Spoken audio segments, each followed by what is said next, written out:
Helena Blavatsky versus the Buddha, the mystic of esotericism versus the Buddha of direct insight. Contrasting mysticism and liberation, Helena Blavatsky, co-founder of the Theosophical Society, sought universal truths to mysticism, blending Eastern and Western esoteric traditions. She wrote, "There is no religion higher than truth." Blavatsky embraced the mystical as a path to spiritual awakening. The Buddha, while also teaching truth, focused on direct insight rather than esoteric knowledge. Truth is not hidden, but veiled by ignorance. See clearly, beyond all doubt, doctrines, and you will know the unconditioned peace. Quirks and syncretism. Blavatsky's works, such as the Sacred Doctrine, fuels mythology, metaphysics, and ancient wisdom, creating a vast and complex cosmology.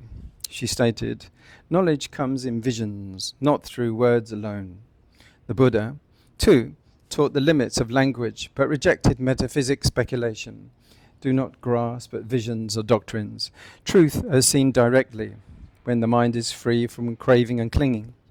Imagine Blavatsky asking the Buddha, "Isn't esoteric knowledge a key to awakening?" The Buddha might reply, "Knowledge points the way, but wisdom sees the end. Liberation arises when all grasping ceases." Attachment to the mystical and the theosophical. Blavatsky's life was dedicated to uncovering hidden truths, blending teachings from various traditions. She remarked, "We live in a world of illusions, that we must rise above them to glimpse the eternal." The Buddha taught the nature of illusion, but cautioned against attachment to mystical frameworks. Illusions arise from craving and ignorance. See their impermanence, and the mind will rest in peace beyond all systems. While Blavatsky sought meaning in esoteric, the Buddha pointed to liberation through simplicity and direct seeing. The ultimate truth is simple, unadorned by concepts or mysticism. Sutta twist. The Buddha might share the Mahanidana Sutta, which explains the chain of dependent origination, often arising from conditions. Seeing their arising and ceasing, the wise abandon clinging and find peace. Blavatsky, immersed in mystery, why ask? Why isn't it all about uncovering hidden truths? The Buddha would respond, truth is not hidden. It is seen when the mind lets go of all craving and illusion. This contrast Blavatsky's pursuit of mysticism, cosmology, and esoteric knowledge with the Buddha's teachings of direct insight, simplicity, and liberation beyond all doctrines. I.B. Horner is next. I.B. Horner versus the Buddha, the translator of Pali versus the teacher of the timeless. Contrasting scholarship and liberation, I.B. Horner, the renowned Pali scholar and translator, dedicated her life to preserving and making accessible the Buddha's teachings, famously through her work on the Vinaya Pitaka. She stated, "The Dhamma needs no adornment. It shines in its simplicity." Horner's contribution brought clarity to the Buddha's teachings, yet the Buddha taught that liberation arises not through scholarship, but through direct insight.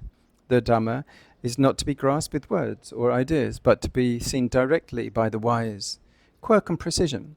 Known for her meticulous translations, Horner's work emphasizes linguistic accuracy and fidelity to the Pali Canon. She remarked, "Words can only approximate the truth, but they are the tools we have to convey it." The Buddha, while using skillful means, cautioned against clinging to language. Words are like a raft crossing the flood, but use them, but do not carry them once you have crossed. Imagine Horner asking the Buddha, "Isn't preserving the words of the Dhamma essential to understand it?" The Buddha might reply, "The words point to the truth, but understanding comes from seeing beyond words to the essence of the Dhamma." Attachment to textual fidelity. Horner's focus on preserving the original meaning of the text reflected her dedication to authenticity. She stated, "The teachings are a compass, not a destination." The Buddha, while valuing authenticity, taught that clinging, even to the teachings themselves, can bind the mind. The Dhamma is like a finger pointing to the moon. Do not mistake the finger for the moon. While Horner sought to preserve the texts, the Buddha revealed liberation that lies beyond them. The truth is timeless, seen by those who abandon all clinging. Sutta twist, the Buddha might share the parable of the raft from the Alagadupima Sutta. The Dharma is a raft across the flood. Having crossed, let go of the raft, cling not to it or to what it conveys. Horner, ever diligent, might ask, but without the raft, how do others find the way? The Buddha would respond, the raft is useful, but clinging to it binds. Teach with compassion, but guide others to let go, for liberation lies beyond the raft. This comparison highlights Horner's dedication to preserving and translating the Buddha's teachings, contrasted with the Buddha's emphasis on direct insight and liberation beyond words and texts.